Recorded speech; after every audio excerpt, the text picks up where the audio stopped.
किसान साथियों नमस्कार। किसान साथियों, आज हम अपने पेड़ी गन्ने के प्लाट में हैं। इस गन्ने के प्लाट की आधे से अधिक पोर्शन की कटाई हो चुकी है और गन्ना चीनी मिल आपूर्ति कर दिया गया है और कुछ पोर्शन कट रहा है।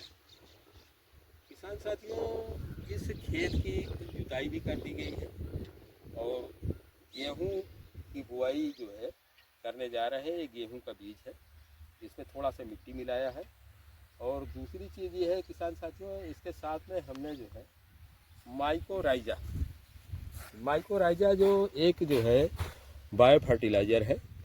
ये ऐसा बायो फर्टिलाइज़र है किसान साथियों कि ये जो है तो पौधों की जड़ों में, उनकी कोशिकाओं में रहता है। जैसे कि आप देख सकते हैं किसान साथियों, ये जैसे ये जो है गेहूँ है, गेहूँ की ये जड़ें हैं, इन जड़ों की कोशिकाओं में ये निवास करता है। और कुछ माइकोराइजा जो है जड़ों के अग्रभाग में एक आवरण बना के रहते हैं। और ये करते ये है किसान साथियों, सबसे पहला काम इनका ये होता है किसान साथियों कि ये पौधों की जड़ों का विकास बहुत तेज़ी से करते हैं और बहुत ज़्यादा जड़ों का फुटाव होता है, फैलाव होता है। ये ऐसा कवक है साथियों की जो है, ये जो है जो हम केमिकल फर्टिलाइज़र जैसे जो है यूरिया है, पोटास है और फास्फोरस DAP जिसको बोलते हैं उसको दिया है, या जो हमारे खेतों में पोषक तत्व पहले से मौजूद है उनको अवशोषण करने में या उनको लेने में सहायता प्रदान करता है जड़ों को। इसलिए बहुत आसानी से जो है गेहूं में यदि बुआई में इसका प्रयोग करते हैं तो जो गेहूं की जड़ें होती हैं वो बहुत अधिक मात्रा में फास्फोरस और अन्य पोषक तत्वों को लेती है। जैसा आप जानते हैं कि फास्फोरस का काम होता है कि जो है जड़ों का विकास करना और जड़ों का फैलाव करना। जब इसका यह है किसान साथियों कि जड़ों का विकास करता है और हमारे पौधों में और मिट्टी में जल धारण क्षमता को बढ़ाता है, जिसके कारण जो है फसल में सूखा रोधी क्षमता डेवलप हो जाती है। तीसरा इसका कार्य ये है माइकोराइजा का किसान साथियों, ये माइकोराइजा जो है हमारे खेत में जो है कार्बनिक पदार्थ को बढ़ाता है। जिस खेत में कार्बनिक पदार्थ बढ़ जाता है उसकी उर्वरक शक्ति भी बढ़ जाती है। जब उर्वरक शक्ति बढ़ेगी तो किसान साथियों हमारा उत्पादन भी अधिक होगा। लेकिन इसके प्रयोग करने में कुछ सावधानी बरतनी पड़ेगी किसान साथियों।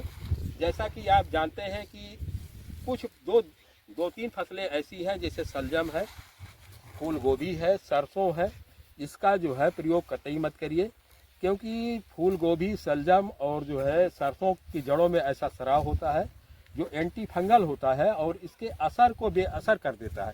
इसलिए इसका प्रयोग अगर यदि आपको करना है तो केवल जो है धान, गेहूं और मक्का में ही करिए।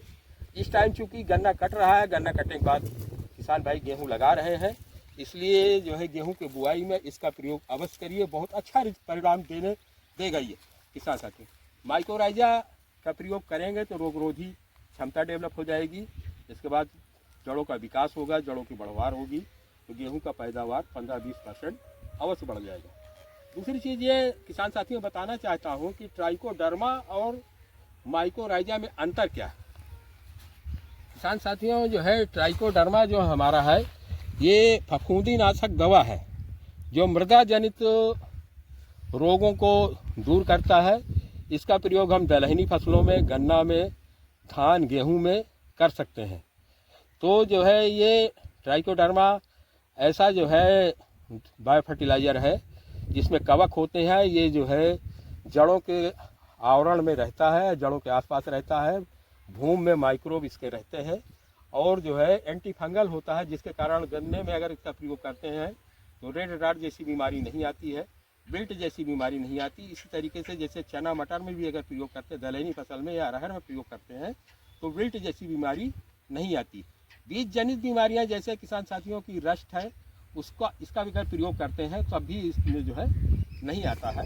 तो ट्राइकोडर्मा और माइकोराइजा में अंतर ये है कि जो है ये जो है माइकोराइजा जो है सहजीवी कवक है जो गेहूँ, धान और मक्का की जड़ों में सह निवास करता है, उसके क्षेत्र में कोशिकाओं में रहता है।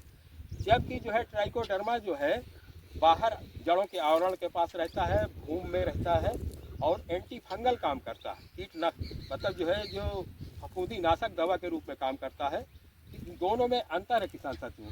ये क्या करता है, ये उर्वरक शक्ति को बढ़ाता है, जड़ों का विकास करता है माइक्रोराइजा, और फसल के उत्पादन में बढ़त करता है, और इसका प्रयोग आप कर सकते हैं।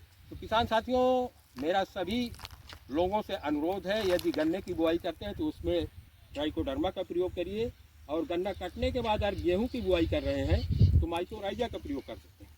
दूसरी चीज़ ये है कि जो है ट्राइकोडर्मा की मात्रा 1 एकड़ में 5 kg लगती है, और माइक्रोराइजा जो है 4 kg से लेकर 8 kg तक यदि छिटकावा बीज से डालते हैं मिट्टी में या देसी खाद में मिला के, तो इतना प्रयोग करना पड़ेगा। माइक्रोराइजा के लिए एक चीज़ और है किसान साथियों, यदि आपने नहीं डाला है तो पहली सिंचाई 21-22 दिन में गेहूँ की करते हैं तो 250 ग्राम जो है पानी में घोल करके सिंचाई के समय पानी में चला सकते हैं। दूसरा इसका डोज जो है माइक्रोराइजा का, आप जो है फ्लावरिंग के समय, गेहूं की जब फ्लावरिंग होगी उस समय इसका प्रयोग कर सकते हैं, और 250 ग्राम को जो है जल में घोल के पानी के साथ चला सकते हैं। तो आपके गेहूं का वज़न भी अच्छा होगा, दाने भी अच्छे बैठेंगे और दाने चमकदार होंगे। किसान साथियों, ये बायो फर्टिलाइज़र अति महत्वपूर्ण है। इसका प्रयोग और इसके बारे में जानकारी अधिक से अधिक लोगों के पास जानी चाहिए, इसलिए इस वीडियो को अधिक से अधिक शेयर करिए, लाइक करिए। इन्हीं बातों के साथ जय हिंद, जय भारत।